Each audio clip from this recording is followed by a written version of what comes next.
Thursday. It is Calculating Cal Twomey, AFL.com.au's number one man. Inside Trading is the article that goes up on the website today and on the app. It's got all the latest contract, trade and draft news, and we like to tap into his expertise. G'day, Calculating.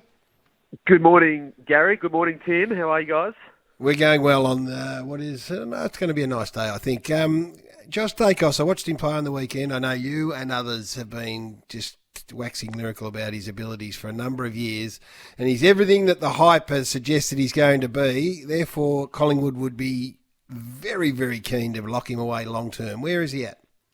Yeah, well, Josh has been fantastic this year, obviously jumping back onto the wing, having previously played some half-forward time last year, but yet to start talks on a new deal with Josh Daicos. So obviously brother Nick has come on board, and between them they've been sharing the footy plenty in the back half and through the middle of the ground. But the Pies have been on a bit of a signing spree over the past couple of weeks. We know Darcy Moore signed up for 6 years. Jack Ginnivan, Reece McInnes, a couple other youngsters have dotted the line there, but signed the dotted line. But Josh Daicos yet to do that. Talk's yet to start. So I think that'll be one that we see probably a little bit deeper into the season. The last deal that he made with the Pies was done pretty late into the year. But everyone talks about Jordan De Goey as the priority for the Pies, and he is a big one. Josh Daicos very much in that category too. Hey, Calculating, give us a ballpark figure for the Daicos brothers.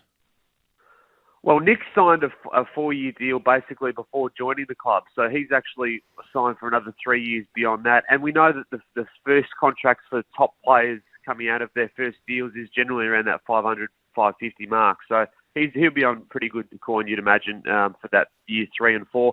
And you think Josh Daicos, if he can continue this form playing on the wing, averaging 25 touches, he'll be around that same mark, I think, obviously deeper into his career. 2 more years away from free agency, Josh Daicos. You talk about De Goey, and obviously there's going to be some tyre kickers out there, but you need to have a little bit of salary cap space if you possibly are going to go after some of these high-priced players. Who's got some space in their cap?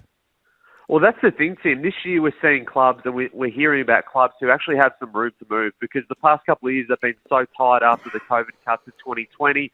Last year a lot of clubs had to defer payments into future years, so we're pretty stuck and tight. And that's why we probably didn't see the bigger names move as much in the trade period. Obviously, Chera and Dawson were the big ones, but apart from that, there were probably some more cheaper options. So this time around, we're seeing a fair few clubs, I think, speaking to people around the industry, who do have some coins. So the Crows are in a good position, Hawthorn, North Melbourne, Freo, Port Adelaide, Collingwood salary cap issues have eased as well. But the one I want to talk about is the Bombers, because I believe that they've got a salary cap position that puts them in a really strong position to hit the trade market and free agency market really aggressively this year. They didn't do much trade work last year. They didn't land Bobby Hill. That'll again be a target for them in this coming off-season, but I think they've got the coin to make some things happen. And, if I was going to make any big call about the off-season, it would be that the Bombers would be making some aggressive moves. Oh, love that. Love it. Hey, Hawthorn, father-son's always of great interest to us, because you can get a genuine bargain come through your footy club. Have they got one on the horizon?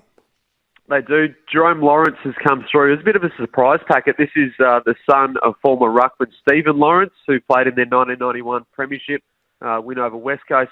Played 146 games. His son Jerome will be eligible for this year's draft. Now, he was overlooked for last year's draft. He didn't actually nominate for the draft, so that means that he's not eligible for the mid-season draft. Jerome, he's a 194-centimetre key forward playing for the Oakleigh Chargers.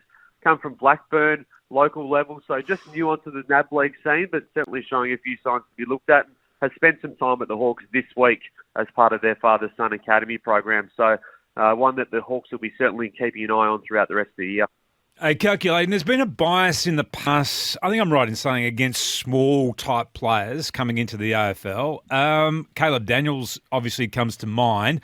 Is there a team out there that would go extremely early with a pick for somebody that might be around 169 centimetres tall?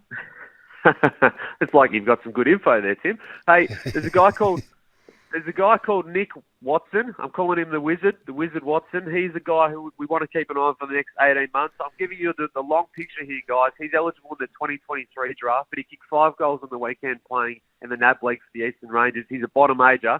We're going to be talking about him for 18 months, and the debate is going to rage about how early you can take a guy who's 169 centimetres.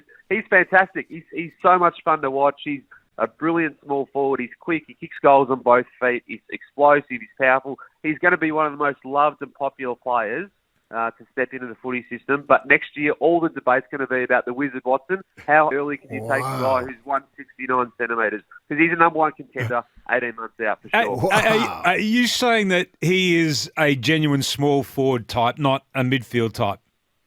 At the moment, he's small forward. He's probably purely small forward at the moment, to be honest. He plays inside 50. He marks well above his head. He's got genuine speed. So that sets him apart from some of the other small forwards who have played and come through the NAB League system in the past couple of years, because he's genuinely quick.